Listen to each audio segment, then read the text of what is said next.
আসসালামু আলাইকুম। আমি ইয়াসমিন ফেরদৌস। আমি ঢাকা মোহাম্মদপুর থেকে বলছি। আমি পেশায় একজন ডায়েটিশিয়ান।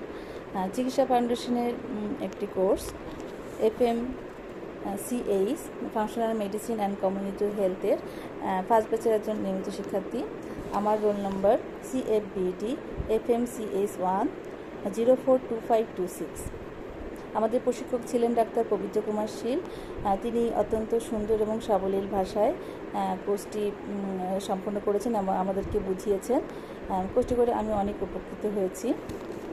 আজকে আমি একটি টপিক সম্পর্কে আলোচনা করব, সেটা হচ্ছে সার্কেডিয়ান রিদম কী এবং এটা কেন গুরুত্বপূর্ণ। সার্কেডিয়ান রিদমটা হলো এটা একটা হচ্ছে প্রাকৃতিক সময়চক্র বা বায়োলজিক্যাল ক্লক, যা প্রতি 24 ঘন্টায় একবার ঘুম, জাগরণ, হরমোন নিঃসরণ, তাপমাত্রা, ইমিউনো ফাংশন সব গুরুত্বপূর্ণ কাজগুলো করে থাকে। এটি মূলত আলো আর অন্ধকার দ্বারাই প্রভাবিত হয় এবং আমাদের ব্রেনে যে হাইপোথ্যালামাস আছে সেটা হচ্ছে নিউক্লিয়াস, যে সুপ্রিয়া কিয়াজমেটিক নিউক্লিয়াস দ্বারা পরিচালিত হয়। এই রিদমের মাধ্যমে যা যা নিয়ন্ত্রিত হয় সেটা হচ্ছে ঘুম আর জাগরণ, হজম আর বিপাক প্রক্রিয়া, হরমোন নিঃসরণ যেমন মেলাটোনিন, কর্টিসল, ইনসুলিন, এগুলো মেজাজ আর মনোসংযোগ, রোগ প্রতিরোধ ক্ষমতা। তো সার্কেডিয়ান রিদম ঠিক রাখার জন্য আমাদেরকে কী করণীয় আছে সেটা হচ্ছে সকালে অন্তত 30 মিনিট রোদে হাঁটুন, প্রতিদিন একই সময় ঘুমাতে যান এবং ঘুম থেকে উঠুন।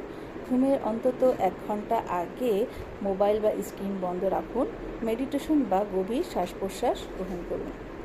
WHO এর মতে গবেষণায় দেখা গেছে যে নারীদের মধ্যেই বেশি ঘুমের ব্যাঘাত ঘটে। মেনোপজ পরবর্তী নারীদের হতে পারে, গর্ভবতী নারীদের মধ্যেও ঘুমের অভাব ব্যাঘাত করতে পারে। কর্মজীবী নারীদের মধ্যে যারা শিফটে কাজ করে তাদের মধ্যেও বিষণ্ণতা বা হরমোনাল ডিসঅর্ডারের ঝুঁকি 2 গুণ বেশি। তো সার্কেডিয়ান রিদম ঠিক রাখার জন্য সহজ কিছু কার্যকর উপায় আছে, যেমন সকালবেলা রোদে হাঁটুন। সূর্যের আলোতে সার্কেডিয়ান রিদমকে ঠিক রাখে। নির্দিষ্ট সময়ে ঘুমাতে যান আর উঠুন, যেটা ছুটির দিনেও রুটিন ধরে রাখতে হবে। ঘুমের আগে স্ক্রিন টাইমটা বন্ধ রাখুন, মানে মোবাইল, ল্যাপটপ এগুলো সব বন্ধ রাখতে হবে। ঘুমানোর ঘর অবশ্যই অন্ধকার, নীরব ও ঠান্ডা হতে হবে। রিল্যাক্সেশন টেকনিকটা ব্যবহার করতে হবে। ঘুমের আগে হালকা কিছু খাবার খাওয়া যেতে পারে। তো বয়স বাড়ার সাথে সাথে ঘুমের গুণগত মান আমাদের কমে যায়, তাই বয়স অনুযায়ী আমাদের অবশ্যই রুটিন অনুযায়ী ঘুমের একটা রুটিন ঠিক করা জরুরি।